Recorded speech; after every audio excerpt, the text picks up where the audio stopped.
Well, hello, free people of the Rocky Mountain region, and welcome to this Free State Colorado video. Today, I'm joined by Ryan Gonzalez. Ryan is a Colorado native, an active member of his community, and a candidate for House District 50 this year here in Colorado.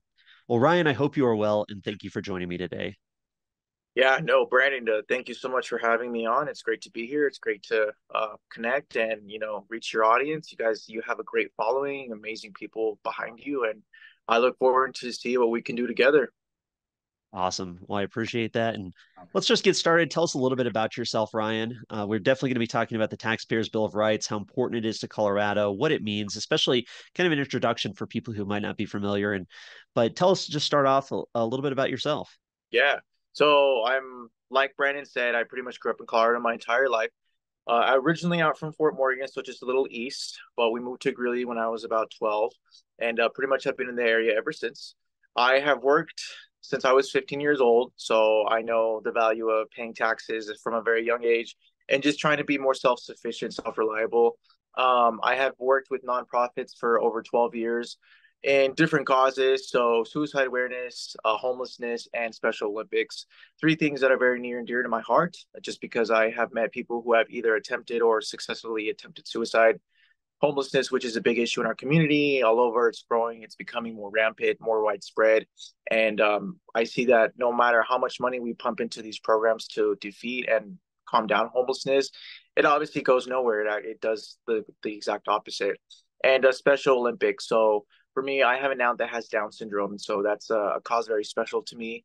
Getting to meet people in that community has been amazing. It's been a very enriching experience for me, and it kind of gives me perspective from their views as far as how they view the world and their issues that they face as well.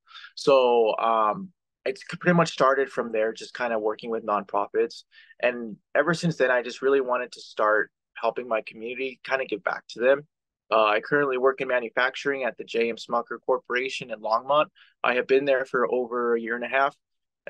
Just pretty much assembly manufacturing technician. So I went from white collar to blue collar. Prior to that, I was at Wells Fargo for 4 years. Started my way from a teller, lead teller to a banker. And I got my education from UNC in 2018 with the business degree. So go Bears. And prior to that, I graduated from Northridge High School in 2013. Awesome. Well, great introduction. What was it like? I'm sure we all remember you get your first paycheck. For you, you're 15 years old. You get your first paycheck. You've probably done the math in your mind. You say, okay, I make this much per hour. I work these many hours. Here's what my paycheck's going to look like.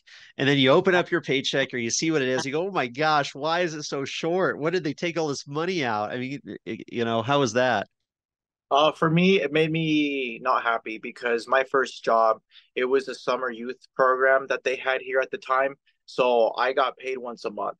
So I pretty much had to work the full month of June until I got my check. And back then I was making 7.25 an hour. So obviously not much, right? But seeing how much I made and then seeing how much was taken out was upsetting for me just because obviously it's my first check. And I didn't know much about the taxes at the time. I just knew that they were taking out sufficient amounts, and obviously it wasn't what I was hoping for. I was hoping for at least a little bit more money back at the time. But hey, at least I started paying attention more to, my pay stubs and the tax policy and the brackets and all that stuff with deductions that go along with it. Because at the time, I didn't have any benefits. So it was just straight taxes that were getting taken out of my check. Gotcha. Yeah, I remember that day too. Everybody I'm sure has similar stories when you really understand the nature of taxation and how they're taking so much of your money away that you work so hard for. And it Yeah. just doesn't seem fair, right? Yeah, I think this year alone I paid $8,000 just in taxes. Well, thankfully here in Colorado, we do have the Taxpayers Bill of Rights, which has helped keep our taxes lower than they would be otherwise. I mean, Ryan, I know you pay a very close attention to the state legislature, like myself, and we see all of their attempts every year and everything they're trying to do to circumvent the Taxpayers Bill of Rights. If they could raise taxes, they definitely would. So Yeah. thankfully, we have the Taxpayers Bill of Rights, or TABOR, as it's more commonly known. And so we'll get into kind of here some of the background on it and kind of talk about what's going on with the Taxpayers Bill of Rights. Yeah, I'm here for it. Perfect. So this is the actual ballot title from 1992. So it's an amendment to the state constitution. Uh, Back then, Colorado activists, really good pro taxpayer activists, were able to get You put in the necessary work, you get through, clear all the hurdles. It's very difficult to get something on the ballot. It's even more difficult to get it to pass. This is game changing legislation that really improved the quality of people's lives here in Colorado, and we're all benefiting from it today. Ryan, do you want to read what that ballot title was back then? Yeah. So, Amendment 1 basically was an amendment to the Colorado Constitution to require voter approval for certain state and local government tax revenue increases and debt, to restrict property, income, and other taxes, to limit the rate of increase in state and local government spending to allow additional initiative and referendum elections, and to provide for the mailing of information to registered voters. Yeah, and it really breaks it down into to multiple kind of topics there. You know, the idea that voter approval, I think, is the biggest thing. We talk a lot about consent these days and how important it is for the politicians want the money, they got to ask the people for it. I mean, they have to do that every time. Our world's a much better place where these politicians, these legislators have to do that. I think that's massive. That's key. Restricting the property and income taxes, and then to limit that increase so it only can grow by a certain amount, right? Our taxes with TABOR, with the Taxpayers Bill of Rights, it's allowed to grow every year based on certain restrictions, but it does allow for growth in state government. And then, of course, allowing those initiative referendum elections and to provide for the mailing of information to registered voters. So what are some of your key takeaways from this? So for me, TABOR also, it's obviously the Taxpayer Bill of Rights, it's just the acronym, is the nation's strongest tax limitation law in the country. So no other state in the country has something like this. Now, California did try to pass something like that, but the citizens tried to actually recently, I think within the last couple of years, but the courts blocked it. And so we are in a very unique situation where pretty much what's wrong with voter approval? I mean, we vote for our candidates. Why can't we vote for our tax increases? I mean, I think it only makes sense that, again, you brought up consent. And I think that with voters, we should be able to consent because we're the ones funding it. The government has no money. It's the taxpayer money, right? That's where it comes from. And so for me, I like how the formula, which pretty much is basically population growth plus inflation, is how government spending and growth can continue to increase, right? Other than that, if they choose to just raise them out of the blue, they have to ask the voters, right? And which is what they do not like. Another thing about TABOR that I like is also the blue books that we get. So we get information about these initiatives, pretty much the pros and cons of specific issues that deal with tax increases. So it's obviously sent out to voters, and obviously not every voter reads them, but it's still an important resource for you to have if you're still undecided, right? These are big ballot initiatives that voters get to pretty much decide on. And so having the information available, readily accessible as well, is something that I like. That definitely makes it more accessible for voters to have information that they otherwise would not have. Yeah, I only learned that in the last, I think it was last year I learned that doing a video with Natalie Menton. She told me about that, and I said, "Oh my gosh, this is amazing! The Taxpayers Bill of Rights, TABOR, it's like the gift that keeps on giving. Not only does it do these amazing things, but also the Blue Book that really provides that valuable information to voters so they can be informed and make sure they're making good decisions at the ballot box, or I guess it's not the ballot box anymore, but your little mail-in ballot there. So yeah, that's great. That's such a huge thing. I don't think everybody knows that blue book is because of TABOR is responsible for that. Yeah, no, and like I said, it definitely helps, and it makes at least for a better educated population who votes. Definitely. I mean, this idea that we're supposed to be this democratic type of government or a representative type of government where individuals have a voice. You got to be informed and you got to be asking the voters for this approval. So, I mean, it's a very, pro democracy, pro republic, pro, constitutional type of thing is this TABOR for sure. Yeah, absolutely. So looking at the legislative website, of course, legislative council staff does so much down at the Gold Dome down there. They really help the legislators interpret the law, give them the information so they know how to craft bills. Sometimes to go against TABOR, unfortunately. So this is what they had to say. If you're able to read that, I know it's a little small text on your screen, but feel free to go ahead and read that, Ryan. Yeah, the TABOR Amendment, which was approved by voters in 1992, limits the amount of revenue the state of Colorado can retain and spend. Specifically, TABOR allows the state to retain and spend an amount based on the prior fiscal year's actual revenue or limit, whichever was lower, grown by Colorado inflation and population growth, and adjusted for any voter approved revenue changes. Now, in the legislature, the legislative website, it pretty much describes TABOR as the TABOR amendment requires voter approval for tax increases. Fees, which are not addressed in this handbook, can be increased by the state legislature without voter approval. Voter approval is also required to increase the TABOR limit, which constrains state revenue from both taxes and fees. Yeah, so glad that the fees get brought up there because it's such an important aspect of the whole conversation around Tabor, where, I think the legislators learned pretty quickly that, the voters don't always want to give more money out of their wallet, right? Voters want to keep their paychecks that they work so hard for. But these crafty legislators down there say, well, we'll just call it a fee. It doesn't have to be a tax. And unfortunately, Tabor does allow that for this creation of these fees there to kind of circumvent it. Yeah, and if you just look at your car registration, you pay an ownership tax, and then you pay a road bridge fee, and a clerk hire fee, and a peace officer keep fee, and all these other fees, insurance fees, fees upon fees. So my registration alone, I pay $100 in ownership tax, and I have to pay $70 in fees every year, basically. Wow, yeah, I just renewed my registration here, and for my 25-year-old Jeep Wrangler, I gotta pay, $80 or whatever it is, and it's like, oh my gosh, just so ridiculous. Yeah, And of course, the roads don't seem to get any better. yeah. And it doesn't, and pretty much like you said, right? They go around Tabor to use fees. So that's pretty much their method now is to add fees or increase fees so they don't have to ask us for approval for tax increases. So in a way, it makes up for the losses that they deem are very critical and decide to come up with these fees out of thin air for services or products that pretty much the state government controls.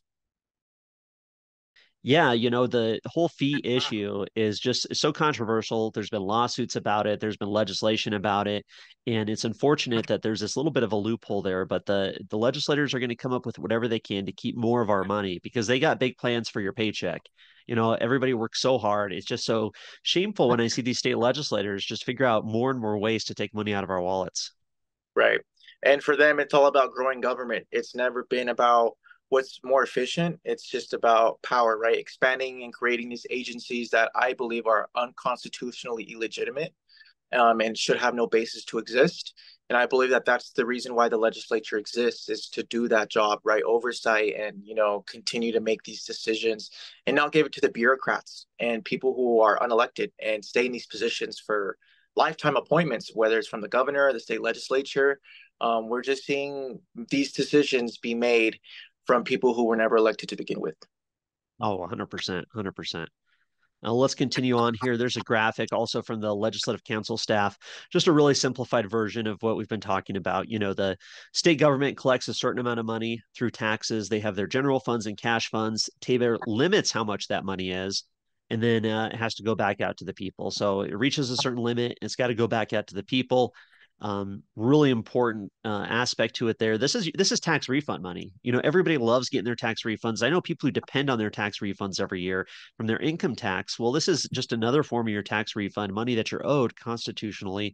So anytime these politicians ask to keep that money, we should just tell them no. Yeah. Well, and they don't take no for an answer. So this is why they hate Tabor. This is why they want to get rid of it. This is why they will do everything they can to go around Tabor, which is why, again, the creation of fees and constraints in budgets, right? They like to always say that the budget's going to take a hit. But the truth is these people just mismanage the money, right? It's too much waste. It's excessive. If we had a simpler budget and we funded what we needed to, right? Our schools, our teachers need funding, right? I believe that they work hard and they should be having the pay raises they deserve. They should have choice in pensions, tax credits, things like that to help our education, which obviously is one of the first things that they actually start funding in the budget. But again, it just surprised me that there's never enough because again, they grow their administration with little concern for students.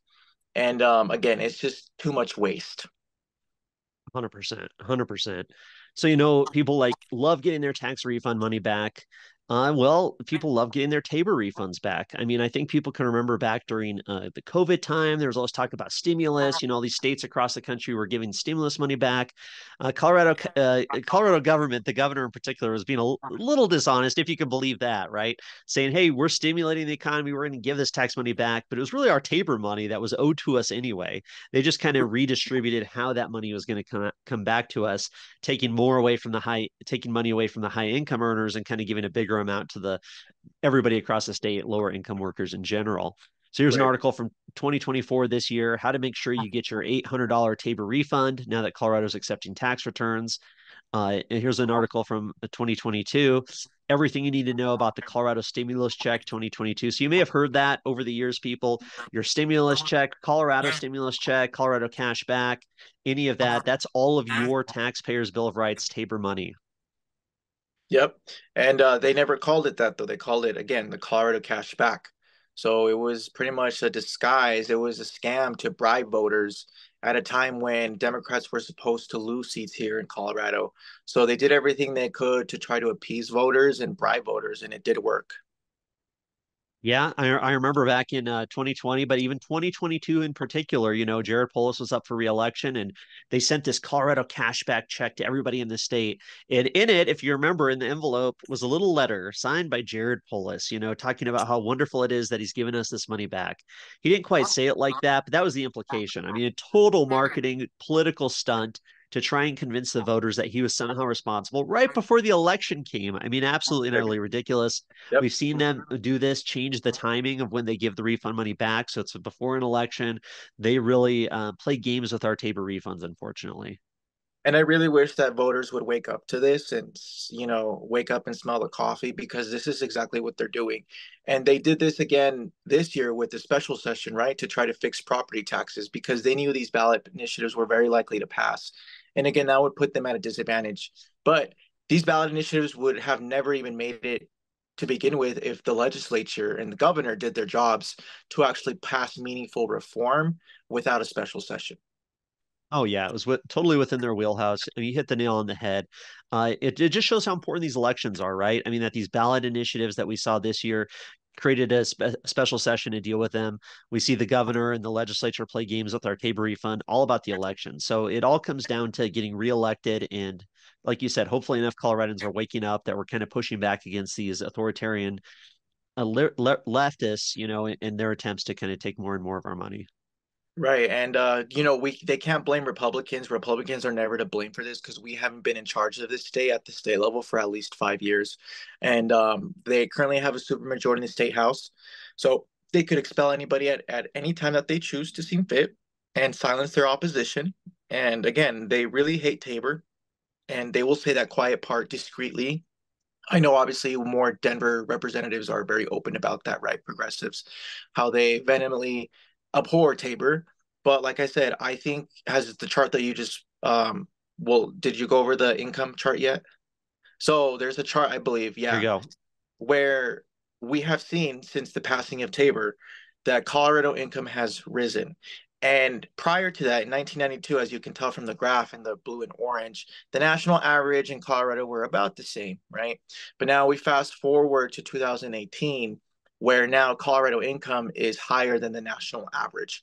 And that is due in part because of Tabor, because they're not taking more of our money and they're refunding the excess tax that belongs to us, um, to the taxpayers, right? They're helping us at least grow the income. So they don't talk about that. They don't talk about how it helps income and it's pretty much gives more people money back. And that's why they hate it. 110%. I mean, it shouldn't be surprising to people. You know, there's a formula. It's just math. If you want to have a good, strong economy, you got to have restrict the size of government, restrict their ability to tax, give people more of their money so that they can invest into their community. I mean, it's a simple formula to increase prosperity, and thankfully, because of the Taxpayers' Bill of Rights, I think it's really prevented Colorado from becoming as far gone as, say, California or some of these other states. You know, people always complain about, oh no, Colorado is becoming California. But I really think if we can strengthen and preserve the Taxpayers' Bill of Rights, it's going to be what keeps our state relatively free compared to otherwise. Right. And what I surprises me is that other states haven't really taken the lead on this as well. I truly believe Colorado can be a model for the rest of the nation when it comes to this. It's just, again, it's the leadership that we have right now, which obviously is constraining just the entire economy, the taxpayers, the citizens, with the problems going on. So obviously they don't really look to Colorado, but I know it can be a gold standard for other states.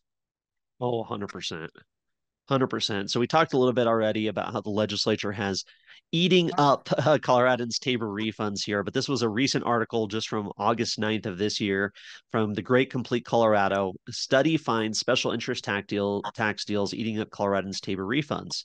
According to a newly released issue brief from the Independence Institute, a free market think tank in Denver, the more than $10 billion cumulative over a decade worth of what are called tax expenditures passed in 2024 will eat up that TABOR surplus, effectively halting future income tax cuts. I mean, absolutely ridiculous.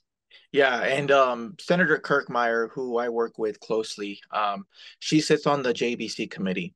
So she has explained to me how some of it works, where there's these enterprise accounts, right? So again, the special interests, where there's no accountability going towards that. So we fund these enterprise accounts, and some of them are Jared Polis's pet projects or his buddies that sit on these groups, and they get money. So as soon as we send them that money to these enterprise accounts, there's just absolutely no way to keep track of that money or know where it's going. So basically, your tax dollars can go towards funding something that could be totally inappropriate or go against your wishes or just go against the wishes of the state in general. And we don't know.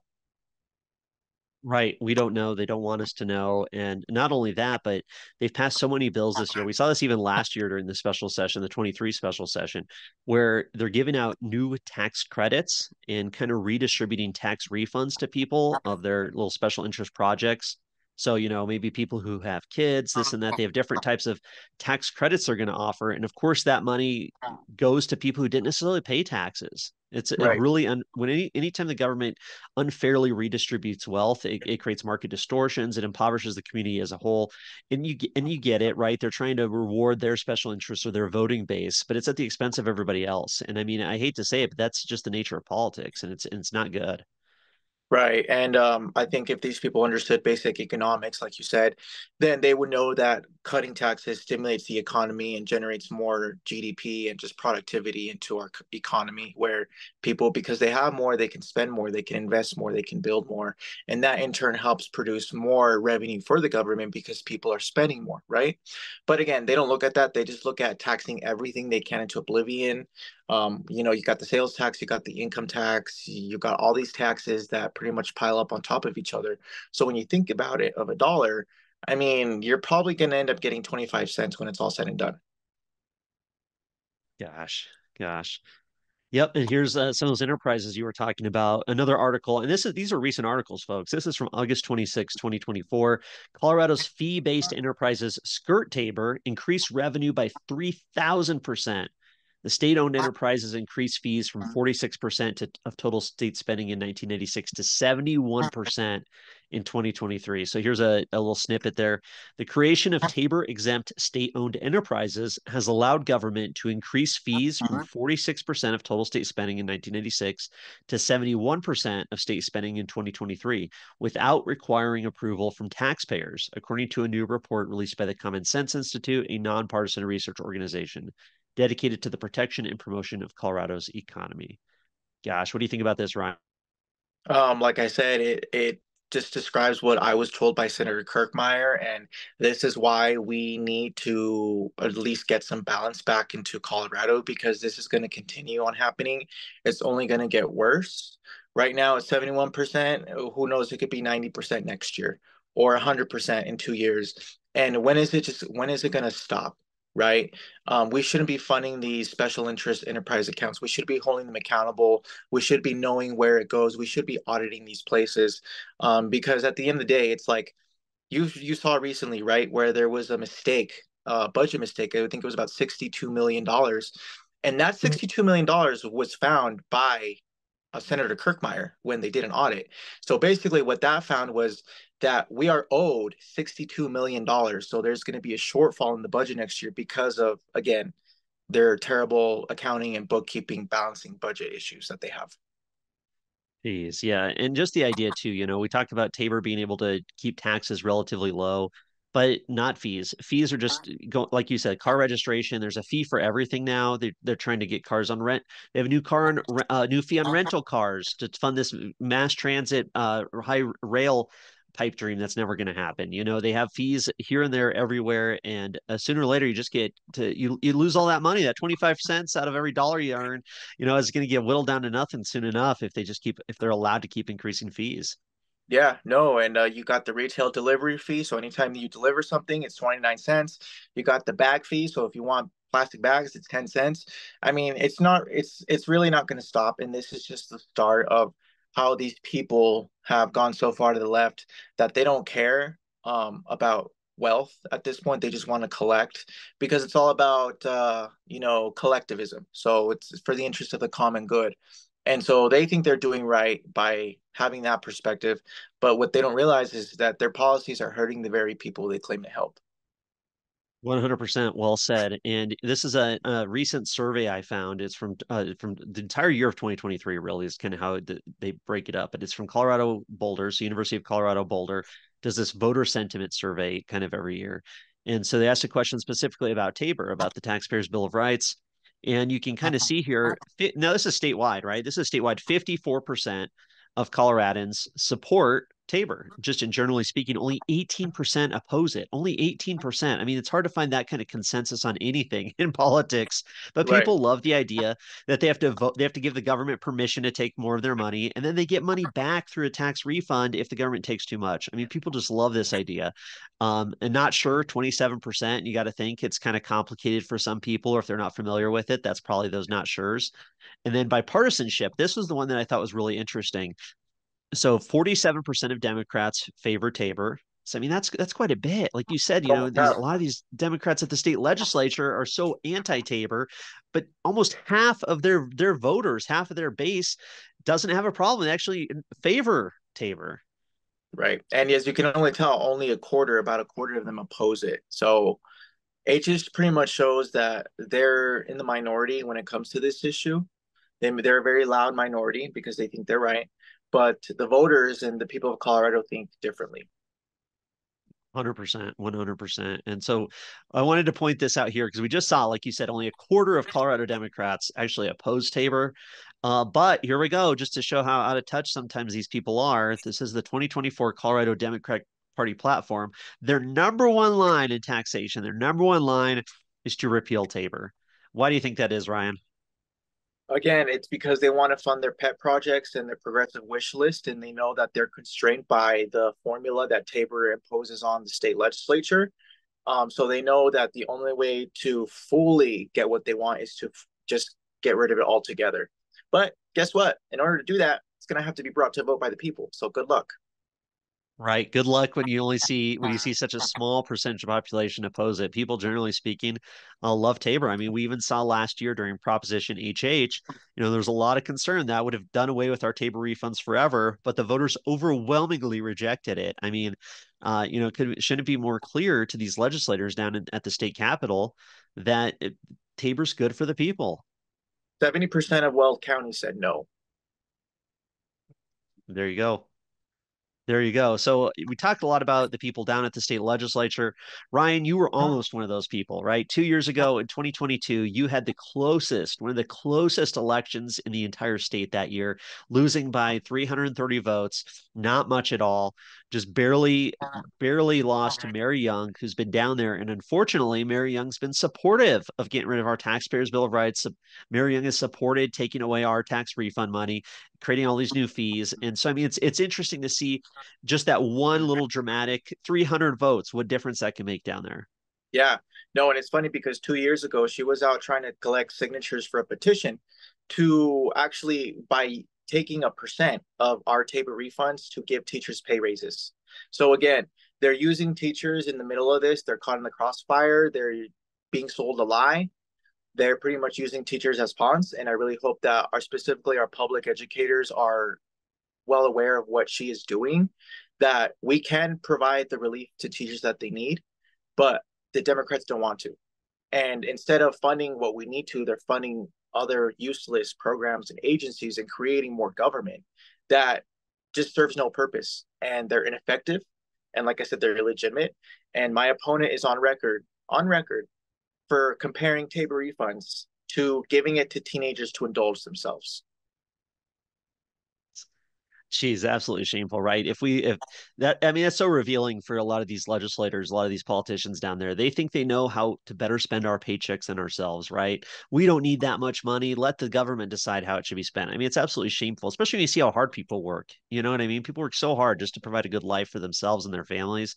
And then these greedy politicians come along and try and just take and take and take. Well, and it's funny because they think that the voters don't have a complex understanding of the state budget, but it goes both ways because how is it that they want to be about democracy and they think it's okay for us to vote for candidates but not for ballot initiatives when it comes to tax policy? You can't you in order for you to be one, you have to be supportive of the other as well. You just can't be one or the other. They go hand in hand. There's a correlation. So they can spare me the democracy talk because these are the first people who are trying to dismantle our democracy and silence the will of the voters. Oh, 110%, 110%. Couldn't agree with you more. But I also wanted to show people this election, your election result last year, because for me, this is very hopeful, right? This is one of the reasons I'm an optimist, because you have somebody like you who wants to defend the taxpayers' Bill of Rights, who wants to stand up for taxpayers. I mean, 330 votes, that's so doable. This is probably the most winnable race in Colorado here in 2024. So getting you in there, having actual voice for the taxpayers, a voice for the people, these hardworking people, and pushing back against this growth of government. I mean, that gives me a lot of hope that there's a lot of possibility here. And if only people kind of like you said, wake up, get involved, show up, and start talking to their neighbors and learn what's going on, we can turn things around here in Colorado. I'm fully optimistic, and that can happen, but it's going to take people to stop giving up, stop kind of, shrugging their shoulders and say nothing can be done. And see, here you go, people. Proof is in the pudding. 330 votes. This is a winnable race, and we can make a huge difference. Yeah, no, you're exactly right. And things have changed in the last couple of years where it's continuing to get worse. So there's people that I know who didn't vote or were unaware of me as a candidate who are now expressing support and interest in this race. And because it's a presidential year, there's a higher voter turnout and it's Weld County. So with the way things are going, and I know there's Democrats that are not happy with Mary as well. So given this race, there was split ticket voting going on. So Polis won House District 50 by nearly 5 points. She won it by less than two. So there was definitely some split ticket voting, and I know there's Democrats that again are supportive of me. They're centrist, they're middle of the road, they're practical. We have normal conversations, and some of them are my friends. So we have the dialogue, and I know without a third party this time, we have a higher chance of success this time around, especially with the broad coalition building that we've been doing in this campaign. It's been definitely paying off. Well, and I was going to say too, yeah. I mean, you're one of the few candidates. You and a couple others, like Gabe Evans, have realized that libertarians are a real big swing vote.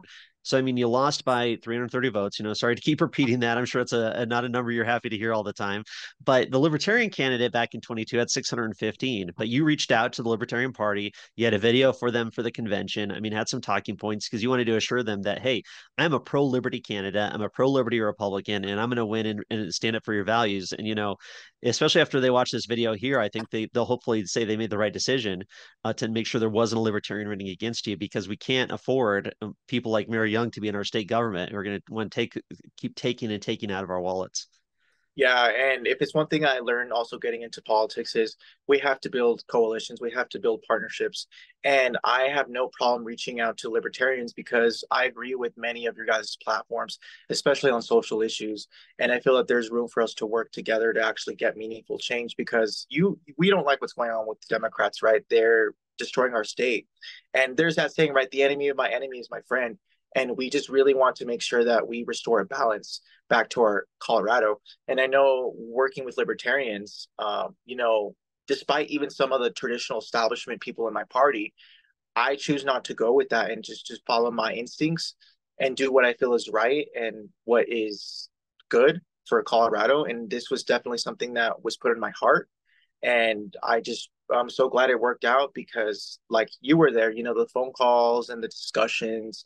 I really wanted to make sure that libertarians have a seat at my table and will continue to do so we can actually get some stuff passed. Awesome. Awesome. Yeah, I like the idea of broad coalitions. It's going to take a unified pro-liberty community to really defeat these authoritarian Democrats who have just taken our state in the wrong direction for sure. Yeah. So this is a map of your district. This is House District 50. So mostly Greeley, Evans, Garden City, but a pretty good chunk of land there, a lot of rural area, and then most of Greeley. Anything to add Yeah. about your district? It's the only district that fully sits in Weld County. So from congressional to state level, other districts go into other counties. So some of them spur into Larimer or Morgan or Adams or Boulder. This is the only seat that fully sits in Weld County. So this is the only seat where I would have to answer to Weld County and the constituents there. So it's a very special district, which is why Democrats will do everything in their power to keep it. And the last time that a Republican won it, it was 2002. Wow, I didn't know that. I'm a little surprised because everybody hears Weld County as this, heart of conservative or liberty-minded people. But I guess, when you get into a higher density area like the actual city of Greeley, that's probably when things maybe don't stay that way. Yeah, no, and you saw that. So kind of more towards out east was where definitely there was more support for my opponent. But I know with things, what I'm doing is we're working it and we're talking to the people we need to, and we're just pretty much executing our strategy to make sure we have a good outcome here in less than 60 days. Well, and I do got to applaud you too, Ryan, for running again. Losing a hard-fought election is tough. I've been on the losing side of a few of them over my years, so I know draining it is and how easy it is to just want to give up after that. But for you to come back 2 years later, now in 2024, and keep fighting and run again and really trying to get over the finish line this time, I mean, I think your chances are definitely better than they were previously, just because of that, like you said, the things have changed, the political climate. There's so many other issues, but nonetheless, got to applaud you for that because I mean, so many people who after they lose once, they're burnt out. They say they're never going to do it again. But it's really going to take people who are not willing to give up. People who are willing to keep fighting. People who are going to keep fighting no matter what. And that's what we need. That's how we're going to win. Yeah, and I can tell you, House District 50, this is a very special year because we have never had where a Republican has run twice for this seat. So generally in the past, other Republicans only run once, and then we never see them again.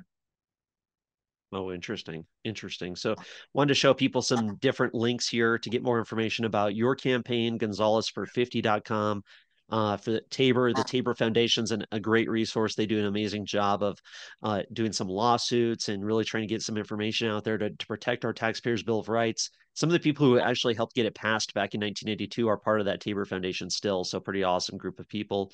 TaborYes.com. That's from the Independence Institute. They have a good online resource to talk about Tabor.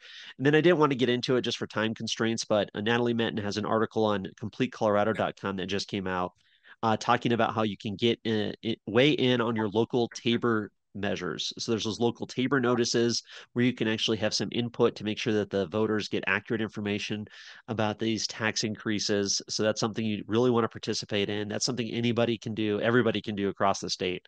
So anything else to leave us with today, Ryan?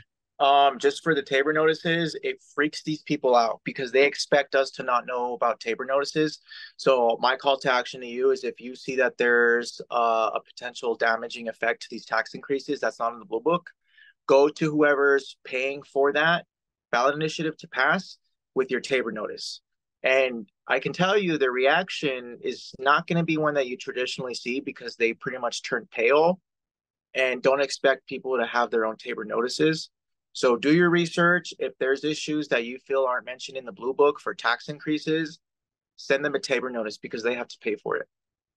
Right. And there's the gray book for your local ballot measures. And so like oftentimes your city clerk or your county, mostly the county clerk, they kind of have this other gray book for your local tax issues or ballot issues. And if they're tax related, yeah, there definitely could be a Tabor notice in there. So it's a really good opportunity for individuals to have some impact. Oh, anything else on your campaign, Ryan, before we cut it for the day?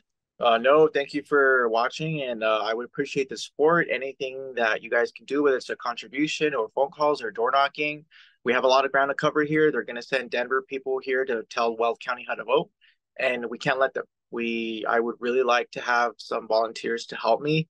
Whenever they can, whatever time you can commit to, I will take it.